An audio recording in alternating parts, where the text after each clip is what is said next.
जय जिनेन्द्र वंदितो संवसिद्धे ध्रुवममलमणोवमं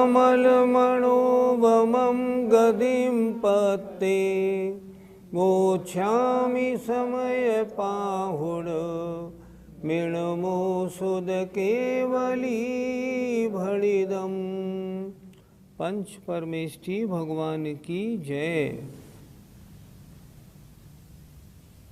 अब कह रहे हैं आचार्य, एकांत से जीव और प्रत्यय इनमें एक पना नहीं। ये नहीं होगा कि जीव और प्रत्यय एक हो जाएं, ऐसे नहीं। देखें गाथा नंबर 120। आज भी हमें 3 गाथा करनी है क्योंकि तीनों गाथा एक साथ हैं। जह जीव सणुवा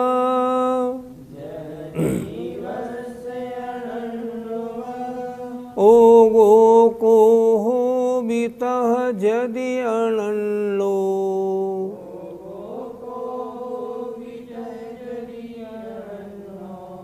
जीवसा जीवस्य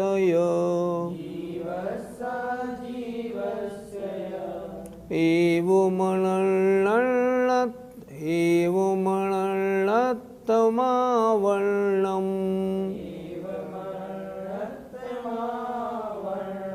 एवमणत्तमावर्णम्।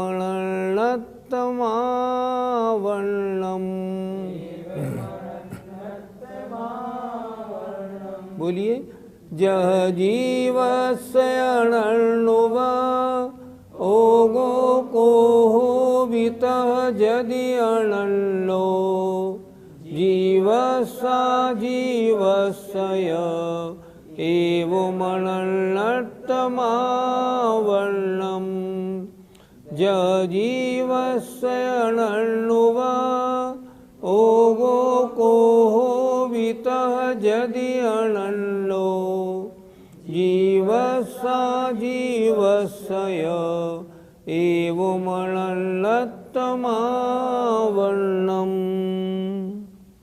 जह जैसे जीवस्य जीव के अनर्ण उपभोगो उपयोग अभिन्न है। जीव को और उपयोग को अलग नहीं कर सकते। जीव है तो उपयोग है, उपयोग है तो जीव है। जैसे जीव के उपयोग अभिन्न है। कोहो क्रोध भी, तह माने वैसे उसी प्रकार, यदि माने यदि, अनन्यो जीव से अभिन्न अनन्य हो तो। जैसे जीव में उपयोग है ऐसे हम जीव में क्रोध भी मान ले तो। देखे ध्यान से, जीव के उपयोग अभिन्न है, वैसे क्रोध भी यदि जीव से अभिन्न हो तो जीवस्य अजीवस्य, जीव और अजीव का, एवं इस प्रकार, अनन्यतम माने अनन्यत्व अर्थात एक पना। अनन्यत्व माने अन्य अन्यपना नहीं, माने एक पना आप पावनम प्राप्त हो जाएगा। अगर जीव उपयोगमयी है और जीव क्रोधमयी भी हो जाए तो जो क्रोधमयी हो जाए तो शरीरमयी भी हो जाए तो रागमयी भी हो जाए, फिर तो जीव में और क्रोध में, जीव में और मिथ्यात्व में फिर तो अंतर ही कुछ नहीं रह जाएगा। फिर दोनों में एक पना प्राप्त हो जाएगा। फिर एक बार देखें, जैसे जीवस्व माने जीव के अनर्ण उपभोगो उपयोग अभिन्न है। उपयोग एक है, जीव और उपयोग एक है। वैसे यदि जीव से क्रोध भी अभिन्न हो तो, अर्थात क्रोध भी उपयोग की तरह जीव का हो जाए, तब क्या होगा? जीवस्व अजीवस्व, जीव और अजीव का अनन्यत्व माने एक पना प्राप्त हो जाएगा। फिर तो जीव उपयोग वाला है, जीव क्रोध वाला है, ऐसा बन जाएगा।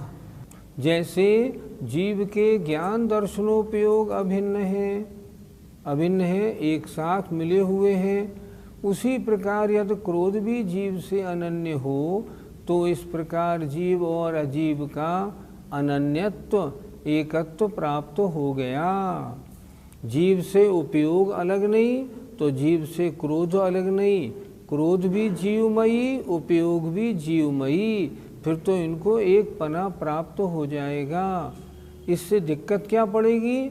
आचार्य अगली 2 गाथाओं में समझाएंगे। क्रोध निश्चय से जीव है या अजीव? शुद्ध निश्चय में निश्चय 2 प्रकार का। शुद्ध निश्चय में क्रोध का अस्तित्व नहीं। अशुद्ध निश्चय में क्रोध किसने किया? जीव ने किया, जीव में हुआ, इसलिए अशुद्ध निश्चय से क्रोध कैसा है? जीव है। इसलिए उसे कहते हैं द्रव्य क्रोध, माने क्रोध नाम का कर्म, वो अजीव। भाव क्रोध, आत्मा के क्रोध रूप परिणाम, वो जीव होते हैं। गाथा 120 का पद्यानुवाद देखिए। है जीव से समुपयोग अभिन्न जैसा, है क्रोध भी यदि त्रिकाल अभिन्न वैसा, तो एक मेक सब जीव अजीव होंगे, ये बंध मोक्ष फिर तो सब साफ होंगे। यदि आपने क्रोध को भी जीव का परिणाम मान लिया, जीव का स्वभाव मान लिया, उपयोग भी जीव का स्वभाव हुआ, तो फिर अजीव क्या बनेगा? कोई भी नहीं बनेगा। अगर शरीर को भी जीव से अभिन्न मान लिया, उपयोग की तरह अभिन्न हो गया, तब फिर क्या बनेगा? फिर तो कुछ भी नहीं बनेगा। आइए अगली गाथा देखते हैं। एवमिह जो दुजीवो,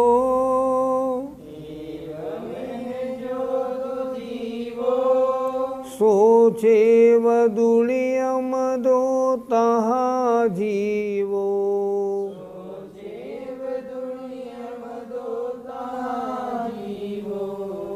अयमेयते दोषो,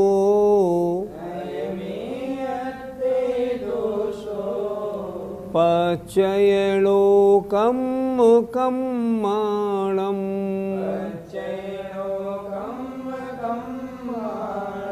बोलिए। एवमिह जो दुजीवो, सोचे वदुलियम दो तहा जीवो, अयमेयते दोषो, पच्यलोकम कम्माणम।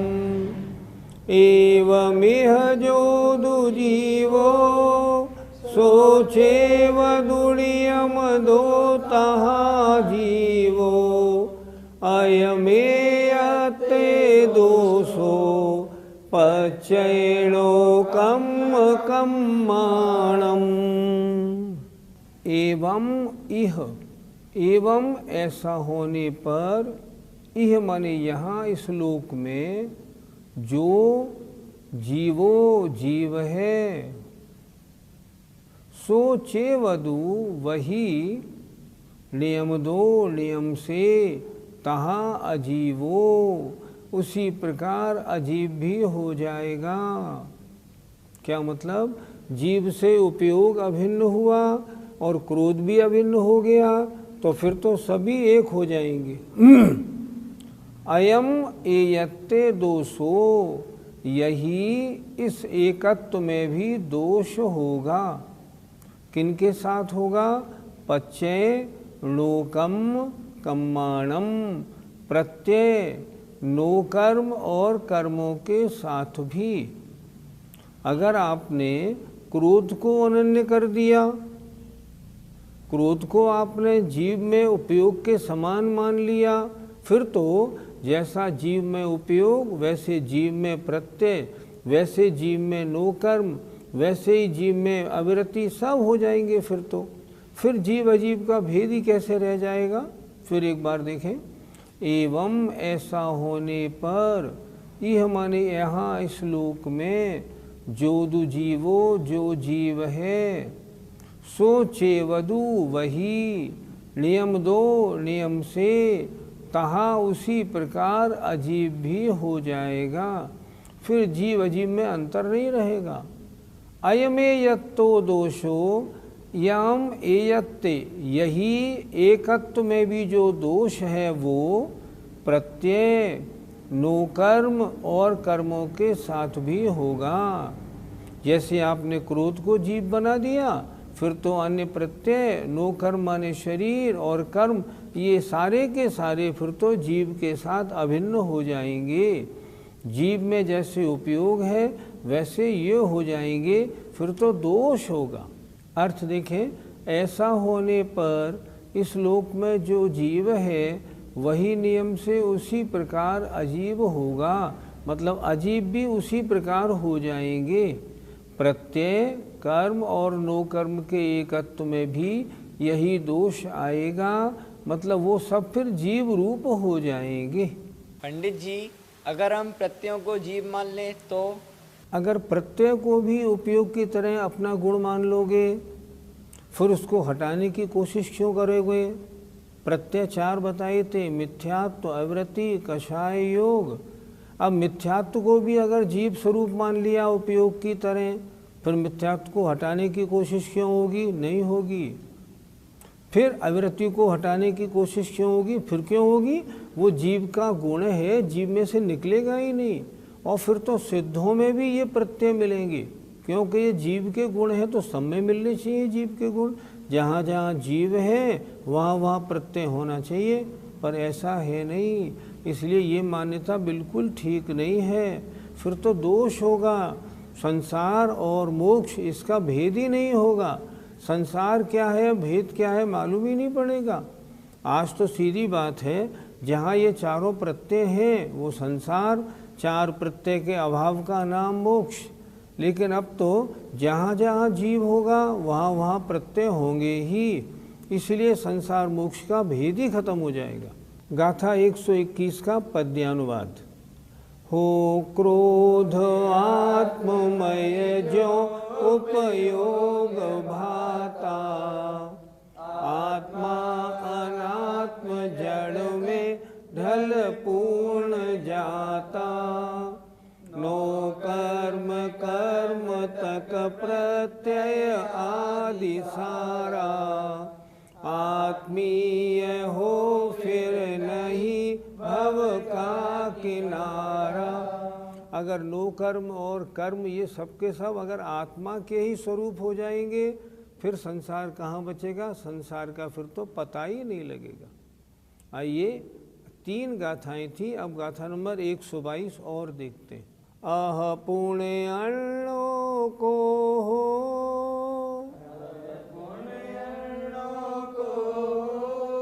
अर्णुवो गप्पगो हवदि छेदा।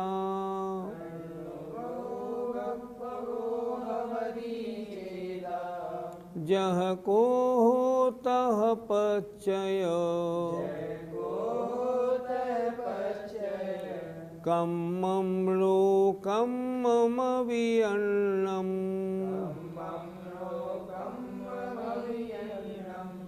बोले, अह पुण्यर्णो को हो, अर्णुवो गप्पगो हवदि छेदा। जह को हो तह पच्चय, कम्मं लोकं मम विअन्नम्। अह पुण्यर्णो को हो, अर्णुवो गप्पगो हवदि चेदा जह को तह पचय कम्मं लोकम् अवियन्नम। अह माने ऐसा, पूर्ण माने और मानो, कि कोहो अन्नो क्रोध अन्य है, उबो गप्पगो चेदा अर्ण हवदी, और उपयोग स्वरूप आत्मा अन्य होती है। क्रोध अलग है, आत्मा अलग है। क्रोध आत्मस्वरूप नहीं, आत्मा क्रोध रूप नहीं। जीव जीवात्मक, क्रोध अजीवात्मक। जैसे जह माने जैसे, को हो जैसे क्रोध अन्य है, तह माने वैसे, पच्चय जो और प्रत्यय है, कम्मम लोकम्मम अपि कर्म और नो कर्म भी अन्य है। आचार्य कह रहे हैं इसलिए ये मान्यता ठीक बनानी पड़ेगी कि क्रोध अन्य है और आत्मा अन्य है। क्रोध उपयोग नहीं बन सकता, उपयोग क्रोध नहीं हो सकता, क्रोध जीव नहीं हो सकता, जीव क्रोध रूप नहीं हो सकता, दोनों अलग अलग हैं। फिर देखें, अह पूर्ण अर्णो को हो ऐसा, और पूर्ण माने मानो कि क्रोध अन्य है। अर्णुव ओ गप्प गो हवदि चेदा, और आत्मा उपयोग स्वरूप अन्य होती है। क्रोध भिन्न है और आत्मा भिन्न है। जय को हो तह पच्चय, जैसे क्रोध अन्य है वैसे फिर तो पच्चय माने मिथ्यात्व, वृत्ति, कषाय, योग, ये सब लिखा नीचे। कर्म और नो कर्म भी अन्य हैं, अर्थात मिथ्यात्व, अवृत्ति, कषाय और योग भिन्न हो गए, आत्मा अभिन्न हो गई, दोनों अब अलग अलग हो गए। ये आत्मा के स्वरूप नहीं, आत्मा इन रूप नहीं। ये आत्मा को अशुद्ध बनाने वाले हैं, आत्मा अलग है, ये अलग है। इनके हटने पर ही आत्मा शुद्ध होती है। तो ये मानना ही उचित होगा। इनको उपयोग की तरह आत्मा का मानना ठीक नहीं हो पाएगा। इस दोष के भय से ऐसा मानो, किस दोष के भय से? अगर ऐसा मानेंगे तो क्रोध भी जीव हो जाएगा, फिर जीव और अजीव में अंतर क्या बचेगा? फिर तो जो अविरति है, कषाय है, मिथ्यात्व है, वो सब आत्मस्वरूप हो जाएंगे। इसलिए इस दोष के भय से हमें कैसी मान्यता बनानी है? क्रोध अन्य है और उपयोग स्वरूप आत्मा अन्य है। और जैसे क्रोध अन्य है उसी प्रकार अन्य प्रत्यय, मिथ्यात्व, वृत्ति, सब कषाय, योग, ये सब अन्य हैं। कर्म और नो कर्म भी अन्य हैं। पंडित जी, फिर क्रोध को क्या माने? क्रोध जीव का स्वभाव नहीं। जीव उपयोगमयी है, क्रोधमयी नहीं। क्रोध तो कर्म उदय के कारण होने वाले आत्मा के अशुद्ध परिणाम हैं। इनके संयोग से आत्मा अशुद्ध होती है। ये उपयोग की तरह आत्मा के स्वभाव नहीं है। इसलिए क्या करें? हमेशा कोशिश करें कि मिथ्यात्व, अवृत्ति, कषाय और योग, ये चार प्रत्यय जो हैं ये आत्मा को मलिन बनाने वाले हैं। इसलिए जितने इनसे दूर हटा जाए उतना ठीक है। उपयोग की तरह ये आत्मा के स्वभाव नहीं हैं। ये हैं कैसे? अगर देखा जाए तो अजीव के उदय में आने के कारण ये परिणाम होते हैं। इसलिए अगर देखा जाए तो निश्चय से तो ये अजीव ही हैं। लेकिन क्योंकि जीव में हुए हैं तो अशुद्ध निश्चय के अनुसार यद्यपि ये जीव हैं पर उपयोग की तरह जीव के स्वभाव नहीं। जहाँ उपयोग होगा वहाँ जीव होगा, जहाँ जीव होगा वहाँ उपयोग होगा। लेकिन जहाँ जीव हो वहाँ क्रोध हो ही, और जहाँ क्रोध हो वहाँ जीव हो ही, ये ज़रूरी नहीं। जैसे जहाँ जहाँ जीव है वहाँ क्रोध है, अगर ये मानेंगे तो फिर सिद्धों में भी क्रोध मानना पड़ेगा, फिर तो अरहंत परमेष्ठी में क्रोध मानना पड़ेगा, पर ऐसा नहीं होता। लेकिन उपयोग तो हर जगह मानना पड़ेगा, उपयोग तो हर जगह मिलेगा। इसलिए क्रोध अन्य है, जीव अन्य है। जीव का क्रोध नहीं है, क्रोध जीव का नहीं है। क्रोध जीव में होता है पर अन्य के कारण, अजीब के कारण होने से क्रोध क्या है? अजीब से होने वाला अशुद्ध परिणाम है। पंडित जी, अगर हम मिथ्यात्ववादी को जीव का गुण मानेंगे तो क्या आपत्ति? मिथ्यात्व को जीव का गुण मान लिया, अब अविरति को भी जीव का गुण मान लो, कषाय को भी जीव का गुण मान लो, योग को भी जीव का गुण मान लिया।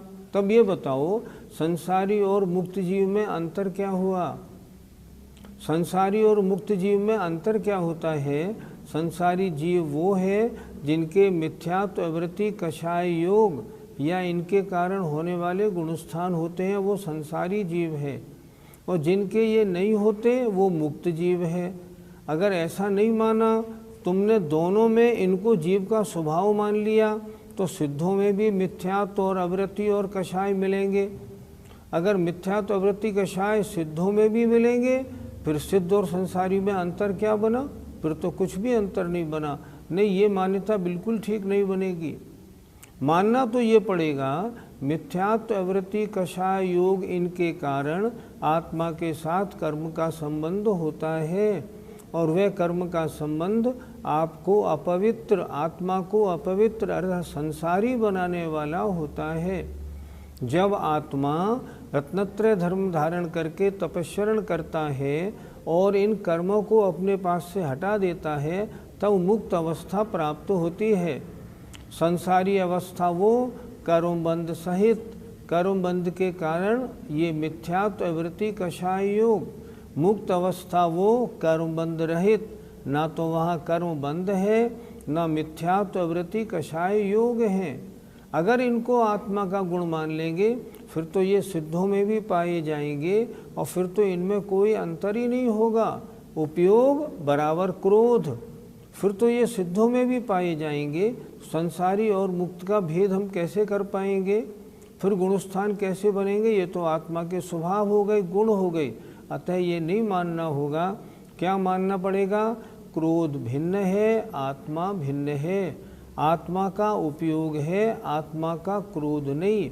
आत्मा में अशुद्ध निश्चय से जो क्रोध हुआ है, वो क्रोध कर्म के उदय के कारण हुआ है। वो पुद्गल के उदय के कारण होने से वह पुद्गल का है, आत्मा का स्वभाव नहीं। और जब हम ऐसा मानेंगे, तभी तो उन प्रत्ययों को हम दूर करने का प्रयत्न करेंगे। अगर हम उनको अपना स्वभाव मान लेंगे, तो दूर करने का प्रयत्न कैसे करेंगे? इसलिए ये मान्यता ठीक नहीं है। मान्यता यही माननी पड़ेगी, कर्म, नो कर्म आदि प्रत्यय बंध के कारण है, आत्मा का ये स्वभाव नहीं। ये तो आत्मा को मलिन बनाने वाले हैं। अतः कर्मों को कैसे दूर करूं, कर्म बंध से कैसे बचूं, कषायों से कैसे हटूं, इस बारे में निरंतर अपना चिंतन और पुरुषार्थ होना चाहिए। गाथा 122 का पद्यानुवाद। पूर्वोक्त दोष भय से यदि मित्र मानो, है क्रोध भिन्न निज आत्म भिन्न मानो। बाधा रही न फिर तो अति भिन्न न्यारे, शोधात्म से जड़मयी विधि कार्य सारे। कितना अच्छा पद्यानुवाद है। हे मेरे मित्र, पूर्वोक्त भय के कारण फिर तो क्रोध भी जीव हो जाएगा, उपयोग भी जीव हो जाएगा। फिर संसारी और मुक्त में अंतर क्या बनेगा? कुछ नहीं बनेगा। इसलिए हे मित्र, क्रोध को भिन्न मानो, आत्मा को भी उससे भिन्न मानो। फिर क्या होगा? फिर तो जितने मिथ्यात्व, अवृत्ति, कषाय, योग हैं, ये सब भिन्न हो जाएंगे, कोई बाधा नहीं होगी। और शुद्ध आत्मा से ये पुद्गल में जो विधि माने कर्म है और जितने अन्य और भी है ना प्रत्यय, सारे के सारे भिन्न माने जाएंगे। यही मान्यता आगम के अनुसार है। जय जिनेन्द्र।